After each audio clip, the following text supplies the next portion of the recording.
trader has experienced this.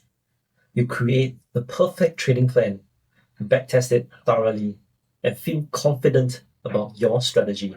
Then the market opens, and suddenly all that planning goes out the window. Why?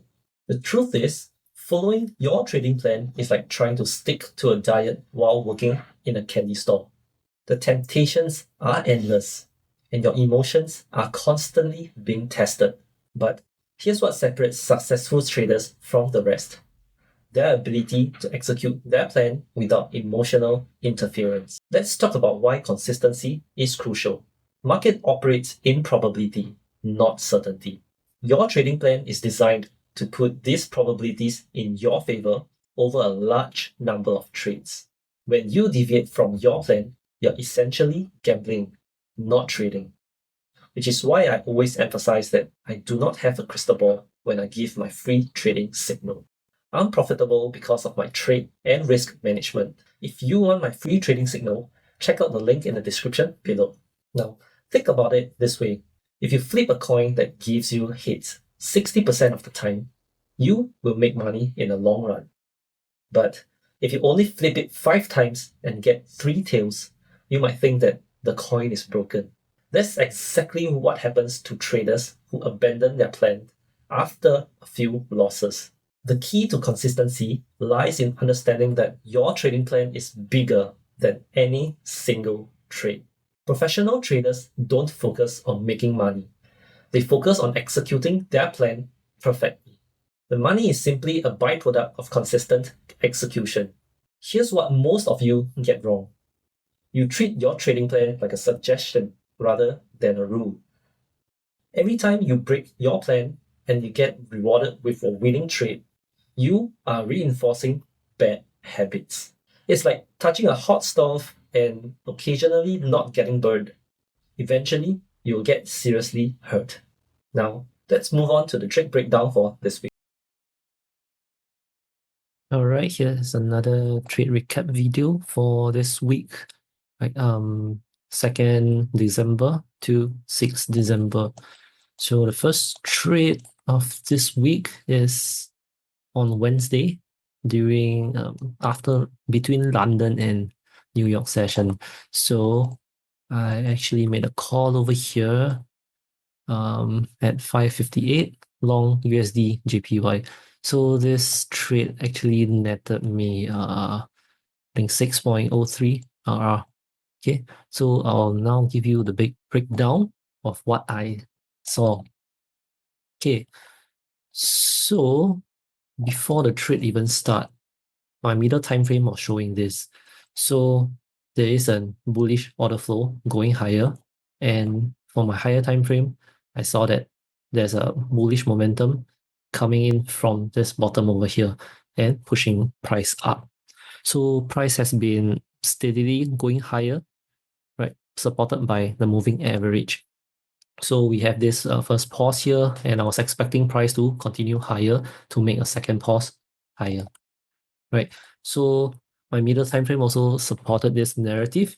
So we have this first base here, second base, and third base. So I'm expecting price to base over here and continue higher while accumulating over here for longs, right? So when this happened, the pause actually happened, the third pause.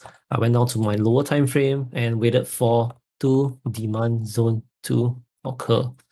So the first one, it occurred over here, and the second one over here, right? So after this happened, right, the second demand zone actually formed. I actually took, I wasn't fast enough to take this trade, right? Which was why my entry was slightly higher over here because of slippage also, right? But even though it slipped, right, the next few candle it returns to my original planned entry point, right? So on my lower time frame, my entry time frame, so it followed my entry model. Okay, time and time again, I repeat, I'll just follow my trading plan, right? A flush and 2 demand zone, and voila, right?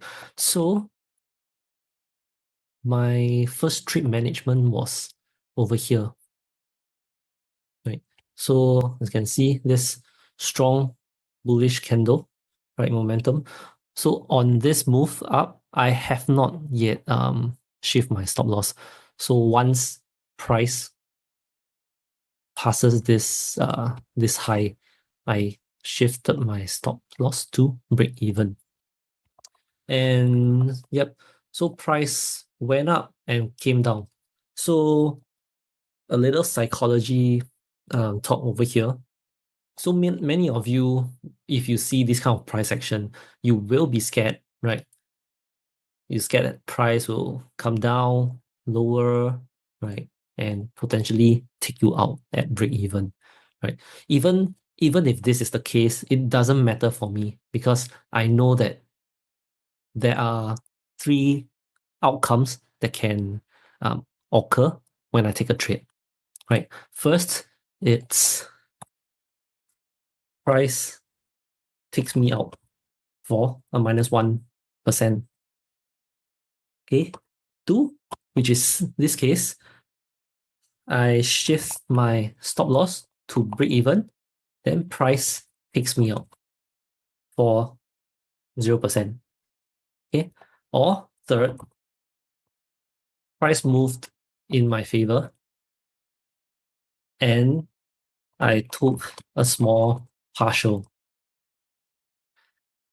Then after that,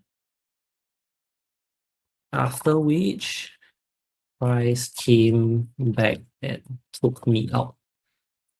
So it's usually a -1, a 0, or a small win, right? That is probably like 80% of 80 to 90% of whatever will happen, right?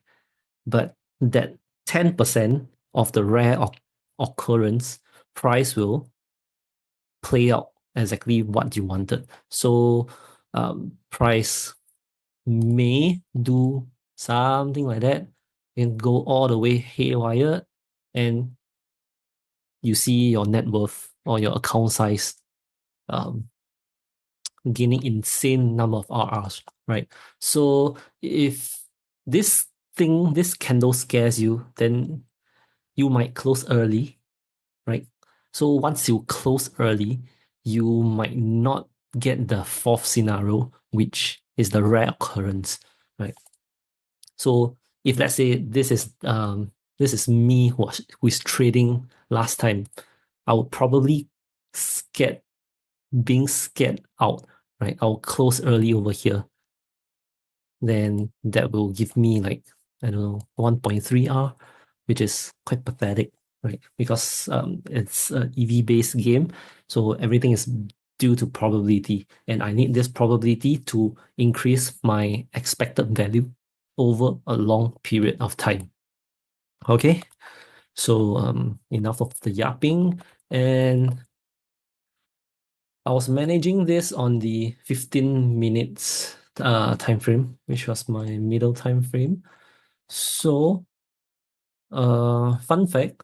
So after I gave out this call, right, I went for a jog. So I wasn't even looking at the chart, right? So what actually happened over here was price rallied higher, right? I think it was around this candle or this candle. I came back and I closed half position, right, over here. So that was, I think, 8.18 R. So this partial, I closed 50% over here. So I secured a 4.09 RR gain over here. And so after that, I actually told my my community that I was expecting all this, right? So on the middle time frame, I was expecting price to base over here, give us the 4th base, right? 4th and final base before a major correction or an explosive move up. Okay. Then I was also mindful that on my higher time frame, this was a little bit extended already, right? So I was expecting price to either base and drop all the way, take me out, or if I manage to survive this accumulation over here, right, a flush, then accumulation and rally. So this the second scenario, and the third scenario, which I think is quite unlikely, which is another base here and rallied higher.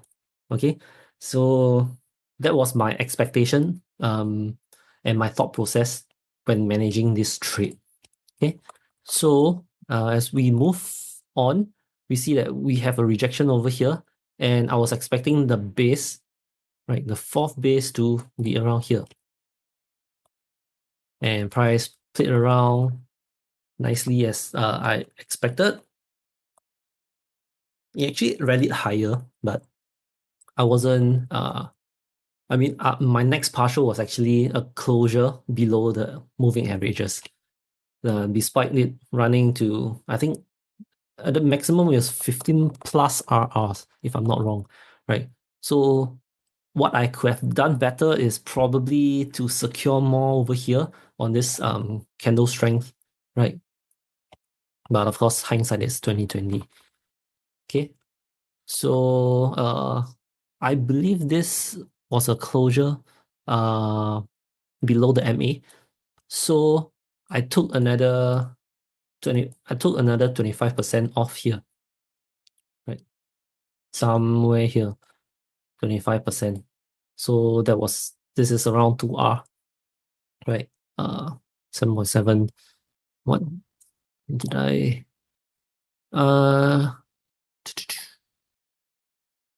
yeah, I don't know the math, but it's around there, right? So another quarter over here. So I have another 25%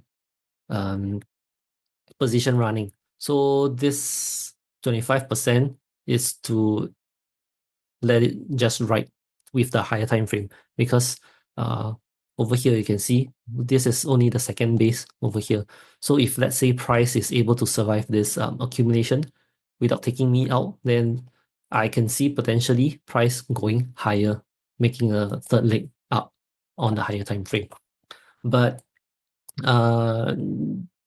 so price played around, like giving us this nice base, but unfortunately it took me out over here, right? So the remaining 25% was a break even.